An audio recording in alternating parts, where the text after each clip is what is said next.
freuen, wenn uns Herr Willem Church noch einmal mit eigenen Worten auf Englisch seine Arbeit vorstellen könnte. Okay, welcome.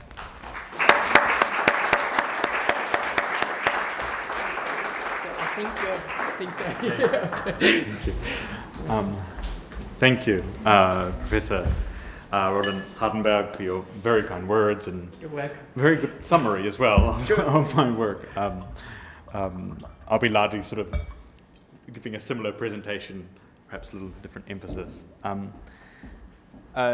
Before I begin, I want to just say I'm incredibly grateful to the Frobenius Institute for selecting my thesis for the research prize.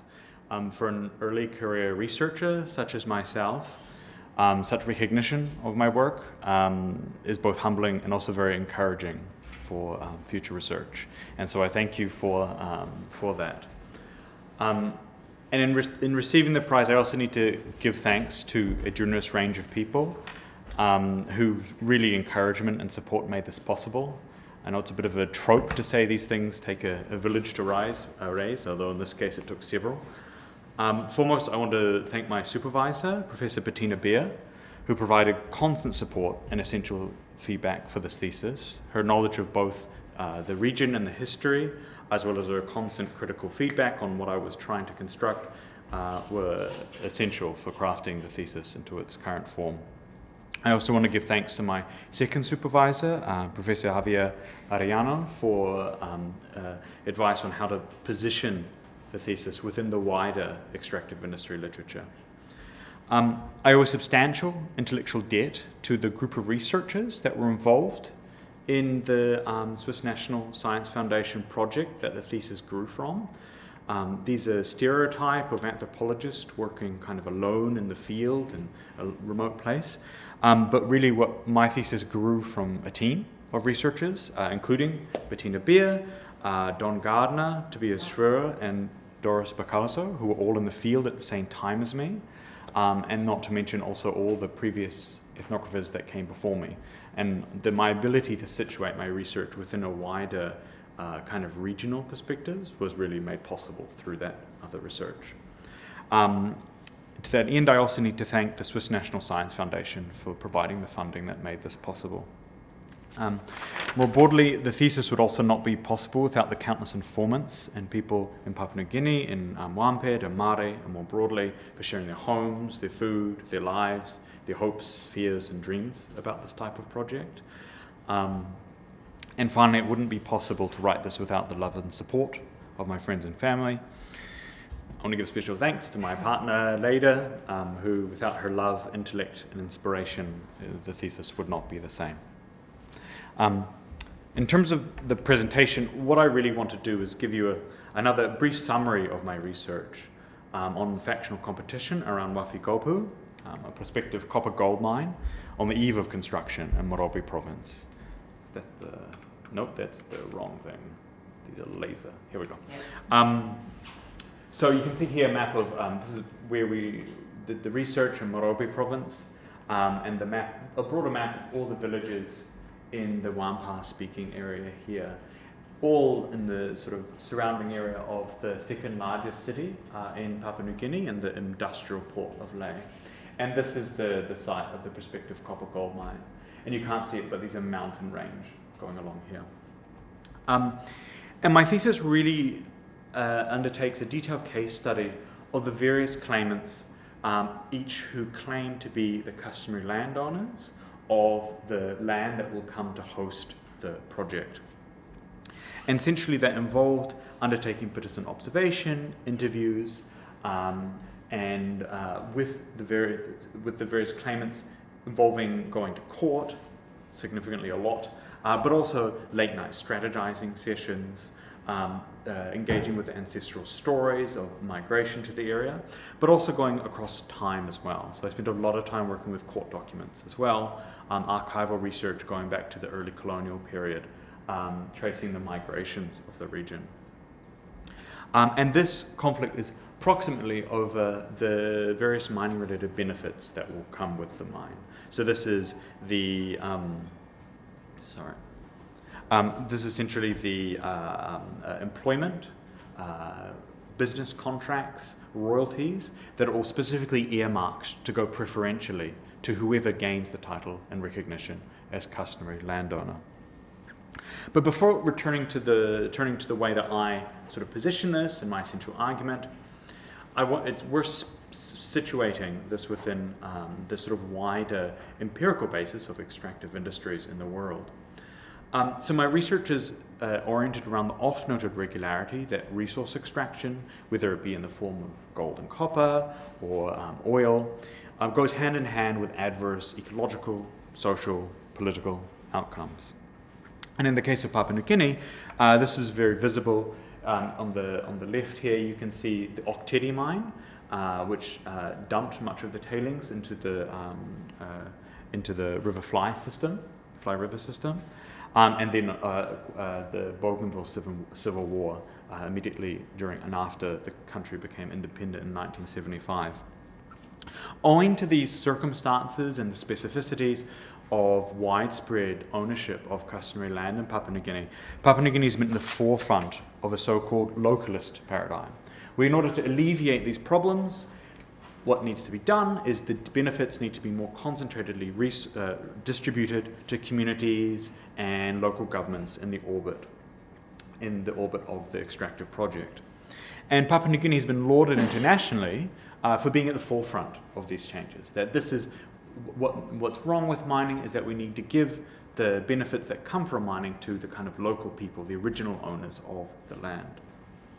And so consequently, around the country's many mines today, landowner companies that represent landowner interests oversee millions of dollars of assets that come from the mine, both in the construction and the extraction periods. While mining companies themselves tote various corporate social responsibility initiatives. These are both examples from the Wafi-Golpu Facebook page, which you can take a look at, and you'll see hospitals that they're contributing to, educational programs they distribute, and it gives you a kind of flavor for it. And this kind of illustrates the kind of the localist paradigm that I sort of intend to explore. But far from alleviating the ills of resource extraction, since these became standardized in the 1990s, the benefits and burdens of resource extraction continues to be unequally distributed among local communities. And in areas, incredibly diverse cultural and ecological areas in Papua New Guinea, very small sections of the local population and local landowners end up overseeing disproportionate large amounts of mining-related benefits. And now, given the consistency of these results in the face of policies that are arguably designed to encourage more equitable distribution of the benefits of mining-related benefits, the question becomes, what is it about the political dynamics of extractive industries in Papua New Guinea that facilitate or hinder the unequal distribution of mining-related benefits? And what my thesis tries to do is provide an account by making 4 central claims. First is that recognition as customary landowners and the associated preferential benefits is seen as an unprecedented opportunity by many in the vicinity to create a better life. And that therefore those with plausible claim of the to-be-mined land become enmeshed in a wider struggle in order to acquire that recognition. So because in order to become recognized as customary landowners of a mine and therefore access to those earmarked benefits, it requires both legal and social competition of various forms. This is most salient in the form of large amounts of court cases, but also coalition building, convince others in the local area that you are legitimately representing landowning interests.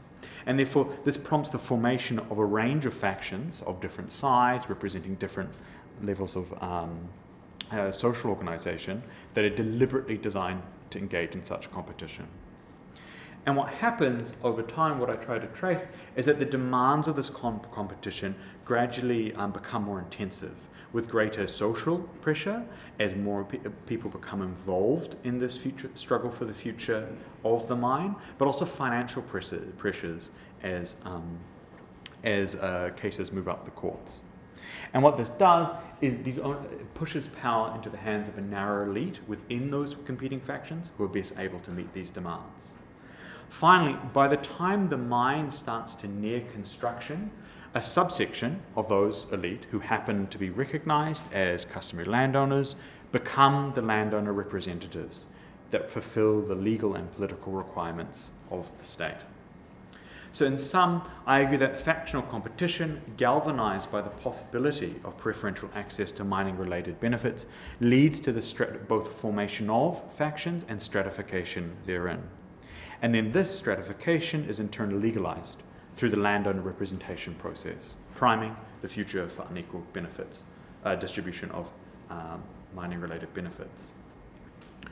So, before going on to the kind of empirical details of how I pull this apart, to situate this within existing debates about extractive industries in Papua New Guinea, it's useful to think about the research on social inequality in Papua New Guinea is split between sort of two broad phases. The first is the analysis of the legal and social configurations and anticipation of and prior to the construction phase of extractive industries, and then subsequently, after construction begins, the study of the social consequences of novel inequalities.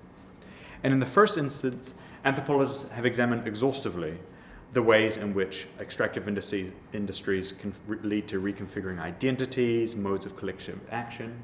This is very visible in the kind of legal reconfigurations.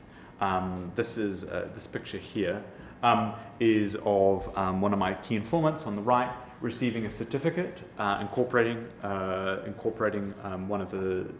for a business in one of the groups that he's representing. From a representative from the Investment Promotions Authority that has flown in from the capital of Port Moresby. But also, this kind of before is also full of anticipation, fear, excitement, of the kind that is sort of familiar to those who study millenarian movements in Papua New Guinea.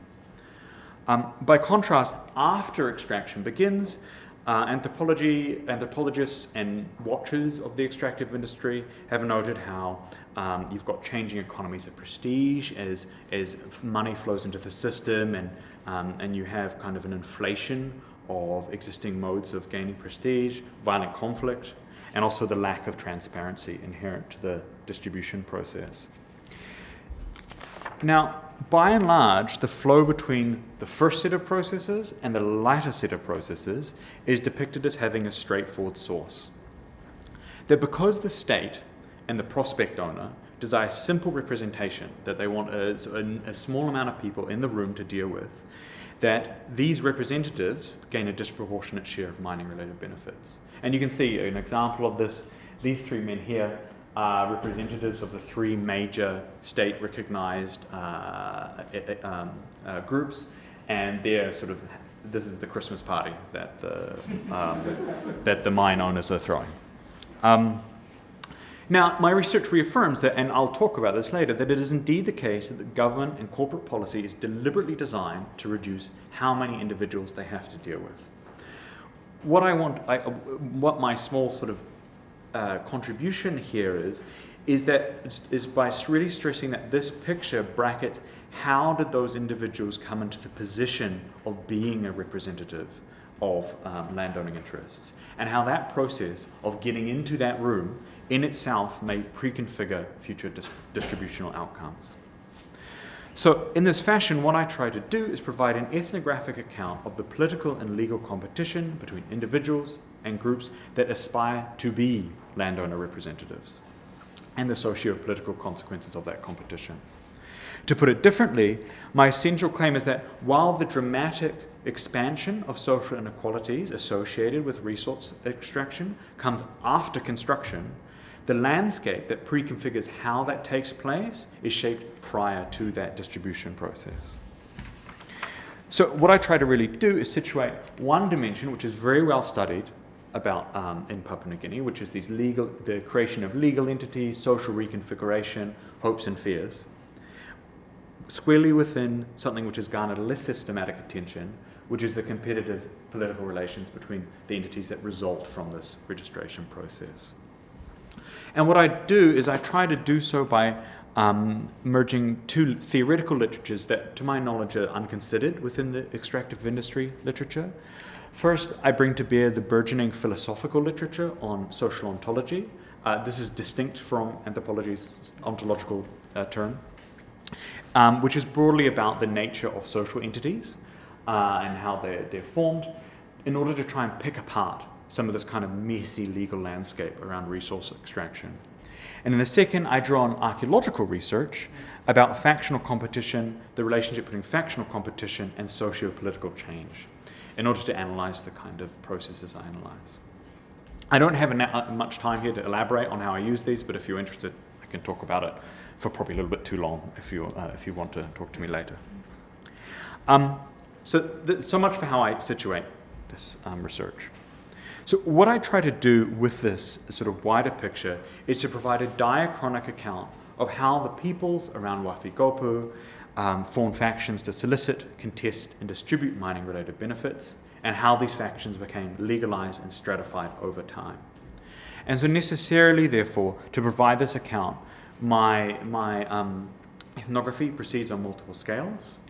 I start by situating the factions that I study within the local legal context of villages, of the villages that they operate in, and that these factions, which you can see receiving the certificate here, and this is a celebration of receiving that certificate, where they've sort of pulled in various dancers from nearby locations. I try to situate this within the context of other projects that are moving through the local region, each claiming that if you join them, we will bring you a better life. And these are very diverse, and these include Pentecostal churches, new cash crops that someone's trying to convince people to plant, to quite dubious, almost sort of Ponzi schemes. And so what I try to stress is the essential importance of credibility and trust in whether or not people decide to support or complain about the various factions that they might engage with in the region. And here the method of participant observation is really indispensable, because it was only really by spending time living with people and in their lives that you begin to get a feel for the rumors, the gossip, and the stories about what's going on. And it's through such everyday talk that it becomes apparent how people situate factions and their wishes and hopes and fears associated with the project writ large. Having provided this kind of local level faction, I begin sequentially zooming out in both time and space in order to situate these factions within the Wafi-Golpu region more generally over the last 40 years. So I start by tracing how in the 1980s, when the first court cases started to emerge, all done at a very local level in local courts, and the people that are involved are respected men that can speak Tok Pisin due to exposure with, typically because they've done mission activity, plantation work. They engage with Allied forces during World War II. But as decades pass and court cases, these early court cases are resolved, and it moves to the local land, the district land court in Lae, until eventually the Supreme Court in Port Moresby. What happens is the competing factions no longer are these kind of temporary group of people that are just sent to the local court to speak on their behalf. But rather, what I try to trace is that the associations by the far end are often university educated, well-connected men where these legal contests were, for all intents and purposes, their full-time job.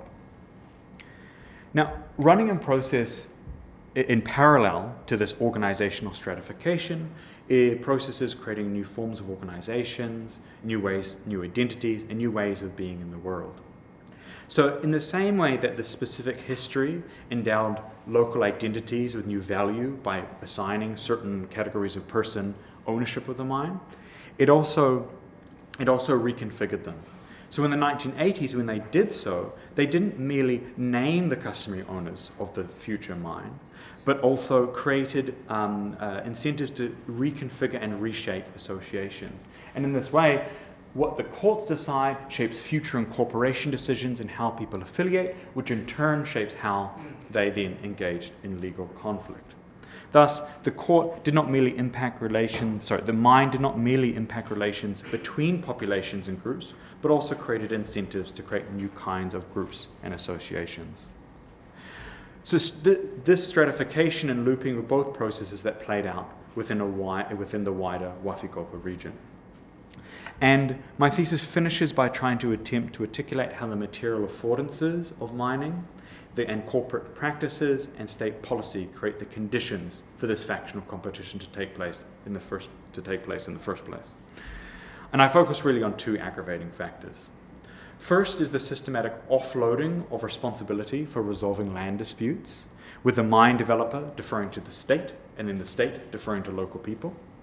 And here local communities are berated for being too greedy, too obstinate, and too short-sighted to settle their disputes and come together. And as one civil servant, to give you a flavour for these kind of dynamics in this kind of meeting setting, asked people there, will you wait for the court or will you sit down and come to an agreement? We need to forget land disputes and talk business. Land disputes will not stop this process from moving forward. At the same time, in practice, both company and state policy involves narrowing down representation as much as possible in order to have the suitable number of individuals to work with.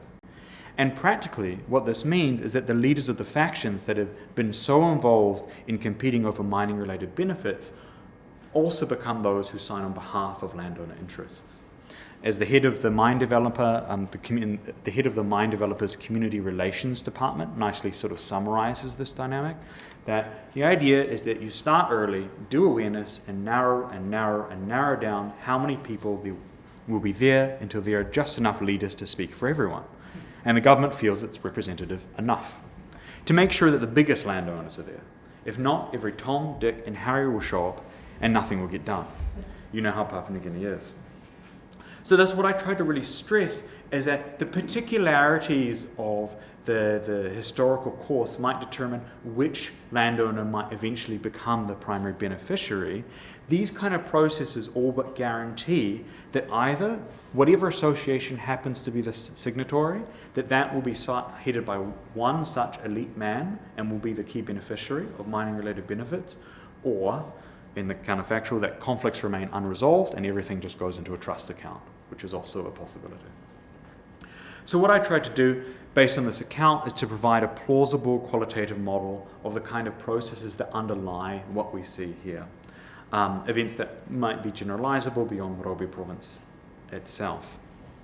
And in this case at hand, I argue that as local competition for anticipated contracts, employment, and royalties constitutes a kind of positive feedback loop of factional formation and competition. Before the area was near Wafi Creek was considered a possible prospect location, legal incumbents nor landowner associations were vying for this kind of preferential access to mining-related benefits. However, with each court case, see here, and each village fundraising event, which you see here, and company consultation, which we can see here, winners consolidated their credibility in the eyes of the supporters and legitimacy in the eyes of the company, while those that were less successful end up atrophying success and funds. And as this happens, people begin working in more demarcated and more antagonistic groups. And as these conflicts move up the courts, potential leaders jostle for position, political contests become more logistically, financially, and socially more demanding. And in this fashion, competition for mining-related benefits necessitated greater coordination, leading to more cooperation, recruitment, and favouring those factions with politically connected and educated individuals. And as such, by the eve of the mine's construction this year, it might start, depending on these COVID and all sorts of exciting things, but in this decade, it's a good chance that it will start. One finds sets of well-connected, educated older men linked to their followers in networks of promised clientelism specifically designed for this type of relations.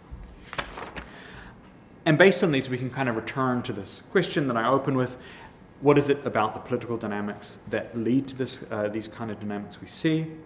And what I hope that becomes clear as what I outline is that far from alleviating the ills of resource extraction, what this kind of localism has done is constructed a political arena for which factions form and compete over, and in order to the formation of these stratified factions long before construction even commences. And that's it. I look forward to hearing what you think.